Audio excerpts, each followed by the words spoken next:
হ্যাঁ আপা বল। কি রে, তোর সে কখন থেকে ফোন দিতাছি, ফোন ধরস না কেন? আপু আজকে হোটেলে অনেক গেস্ট রে। উপহারটা তো পাঠাস নাই। মানে আমি তো আব্বারে সব টাকা পাঠাইছি। তোর কিছু লাগলে বল, আমি টাকা পাঠাইতেছি। আমার উপহার তো তুই, তোরে লাগবো। ধুর আপু কি যে কস। আজকাল পর থেকে আর তোরে জ্বালাবো না। কি কস আপু, এবার আমি দেশে আইলই তোরে আর দুলাবেরে এক লগে জ্বালামু। কি রে দেখি তো, তুই কি কাঁদতেছস? আরে না আপা, এখানকার পেঁয়াজে অনেক ঝাঁজ তো, সব শেপেরই চোখ দিয়ে পানি চলে আসে। বড়াইছে চল।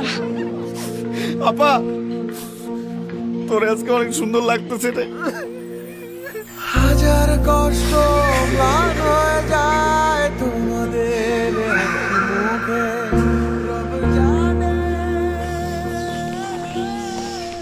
ফোন আইছে না ভাই, কোনো কথা। উফ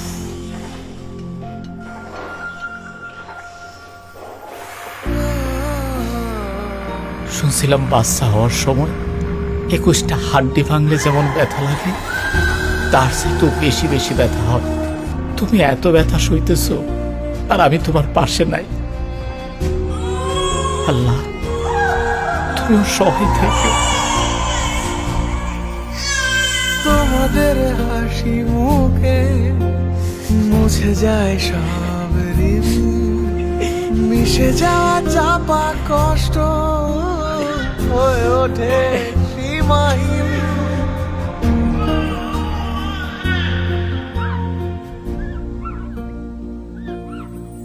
বন্ধু আমার তো ছুটি কনফার্ম হয়ে গেছে। ছুটি হয়ে গেছে? আরে কবে যাইতেছস? পরশু দিনই চলে যাবো। যা রে যা, ঘুরে আয়। ঠিক আছে থাক তাইলে।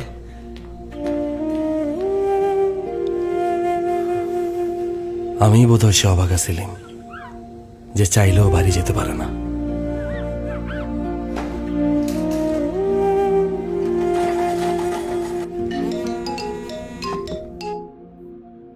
আম্মা কাগজপত্র সব জমা দিয়ে দিছি, আকামাটা পাইলেই এবার চলে আসবো।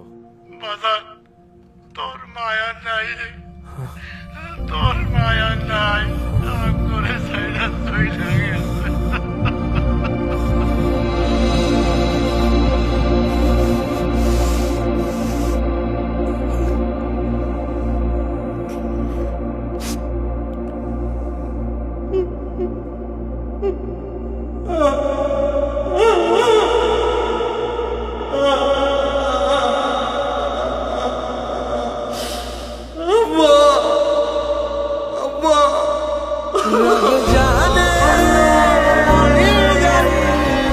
সুখ দুঃখের এই অনুভূতিগুলো চাপা পড়ে যায় এমন প্রতিটি দীর্ঘশ্বাসে। এই দীর্ঘশ্বাস তাদের থামাতে পারেনি।